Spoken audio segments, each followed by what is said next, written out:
Bonjour messieurs, dames.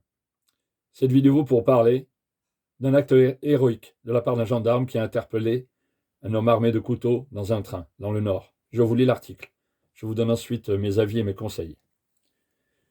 Info BFM TV Nord. Un homme aperçu avec un couteau dans un train. Un élève officier gendarme en repos intervient.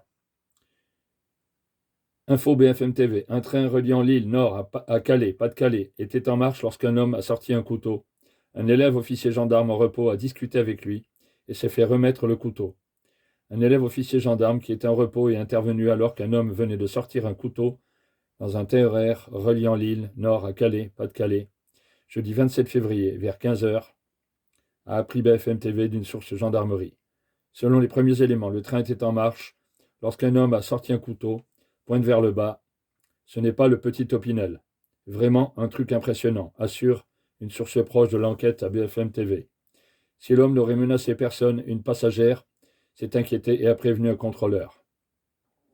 Entendant la jeune femme se plaindre, le jeune élève officier gendarme se lève et se rend auprès de l'homme qui remet alors le couteau dans sa poche. L'élève officier gendarme s'isole avec lui pour discuter et se fait remettre l'arme. À la gare d'Hazebrouck, il a été interpellé. Il s'agit d'un migrant ordinaire de l'Afrique de l'Est et visé par une obligation de quitter le territoire français. Visiblement alcoolisé, il a d'abord été placé en cellule de dégrisement, puis placé en garde à vue pour violence avec arme.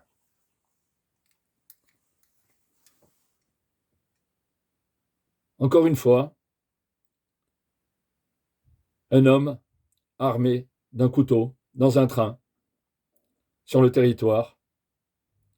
Bizarrement, quotidiennement, c'est récurrent, des personnes, des individus fichés qui se promènent librement sur le territoire national. Frappés d'OQTF, interdiction de territoire, que font-ils sur le territoire en toute liberté? Là est la question. Ne devrait-on pas, c'est une suggestion, je ne suis pas politique, je ne suis pas juge,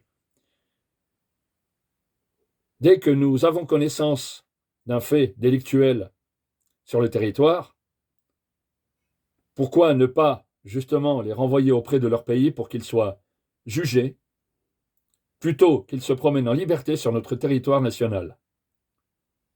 Là est la question. La plupart du temps, assez souvent, ils se rebellent contre ce statut d'interdiction, donc ils blessent, ils agressent, ils tuent dans la rue, aléatoirement, ou sur des personnes ciblées, souvent sous forme d'assassinat, bien sûr, avec une action préméditée, voire donner leur action en amont sur les réseaux. C'est grave. C'est inadmissible. Par contre, cette fois-là, le drame a été évité. Le drame, le mot est faible. L'horreur, une tuerie, peut-être encore. Quelles étaient ses intentions? Heureusement, un gendarme, d'un geste héroïque. Il a vu la situation. Il a vu une personne qui était inquiète. Il est intervenu. Que s'est-il passé? Il a su parler, il a su négocier. Bravo. Un acte héroïque, il aurait pu se prendre des coups de couteau, se faire tuer.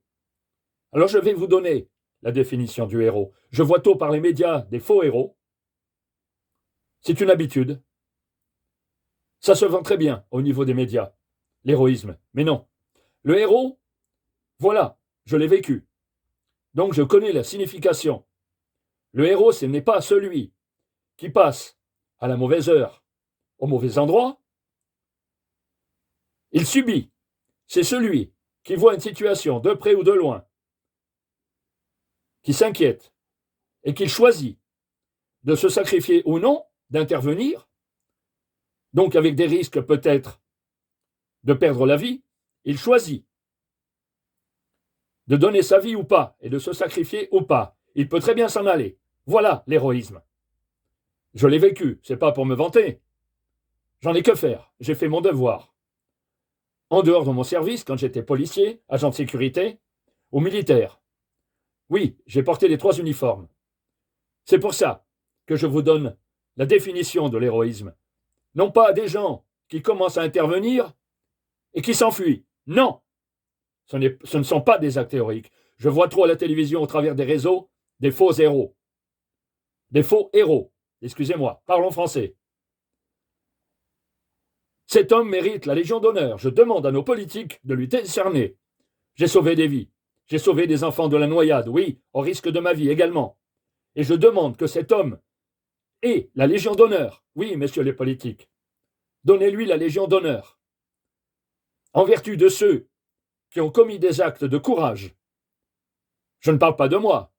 En vertu de ceux qui ont commis des actes de courage, qui n'ont pas eu de Légion d'honneur, qui n'ont pas eu de mérite de l'ordre national.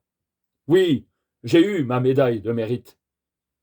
Mais celle qu'on donne quasiment à tous les policiers qui ont eu une carrière magnifique, qui ont une carrière de sacrifice aux dépens de leur vie.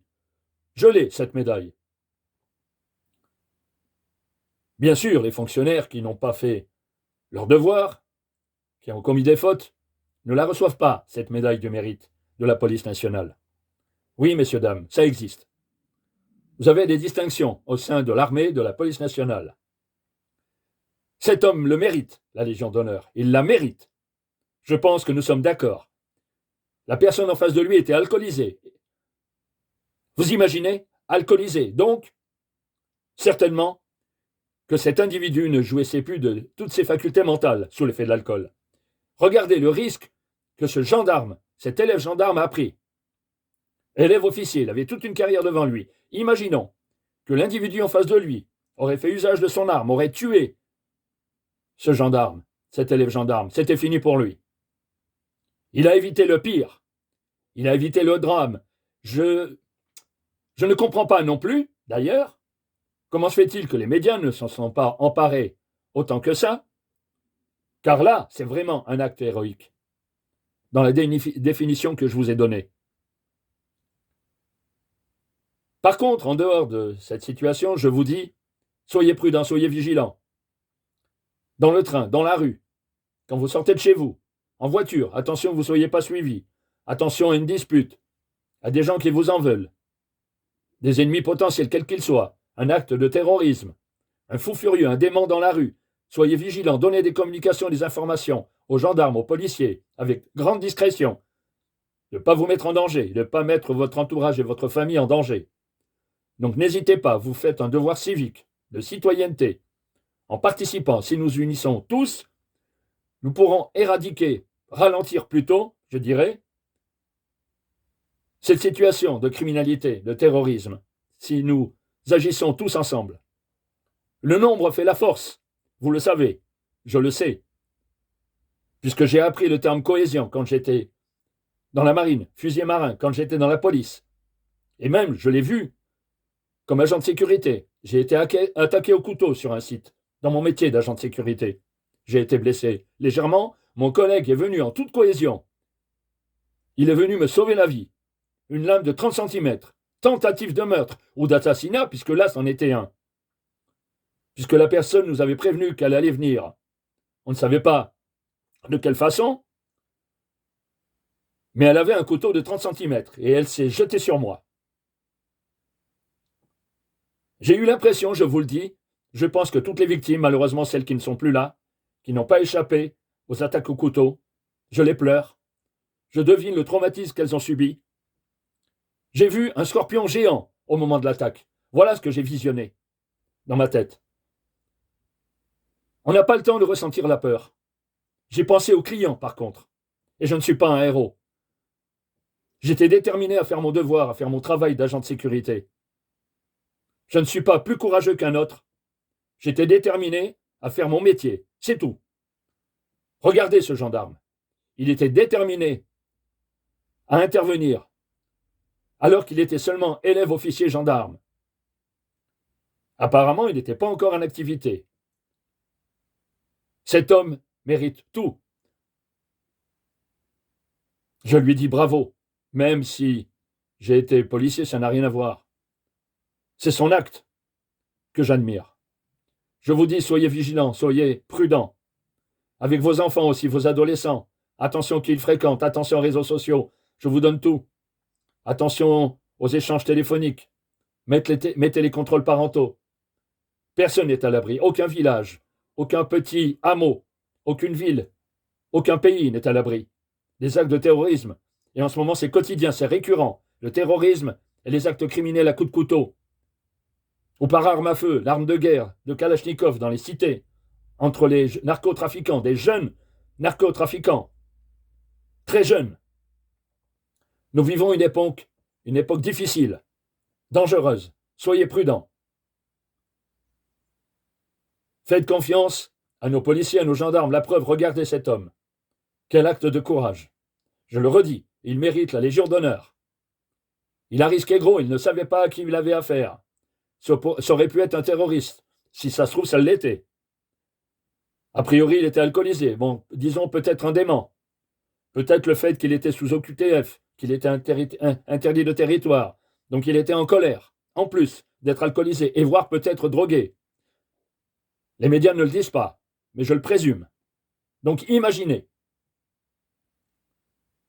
Soyez vigilants partout, quand vous rentrez chez vous. Je vous remercie de m'avoir écouté. Pensons à cet homme et au gendarme Beltrame qui a donné sa vie pour une femme. Voilà des actes héroïques. C'est des gens qui ont fait le choix de se sacrifier pour nous tous, pour vous. Pensez à eux. On l'a oublié déjà, pour beaucoup. Le gendarme Beltrame, il y a quelques années, sur une prise d'otage. Moi, je ne l'ai pas oublié.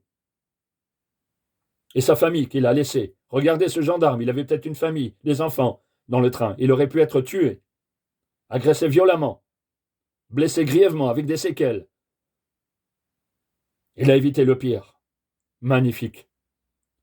Là-dessus, je vous laisse. Je vous demande d'aller donc sur ma chaîne YouTube, sécuconseil.com, et de vous rendre sur notre site sécuconseil.com. Vous avez des formations, une sur le cambriolage, des cambriolages toutes les 2 minutes en France, voire peut-être en Europe. Pourquoi pas? Je ne suis pas de l'autre côté des frontières, je n'ai pas les statistiques, je n'ai que les statistiques de notre pays, la France. Donc n'hésitez pas à aller sur ma chaîne et sur notre site. Et je pense à ce gendarme. Merci, messieurs, dames, de m'avoir écouté.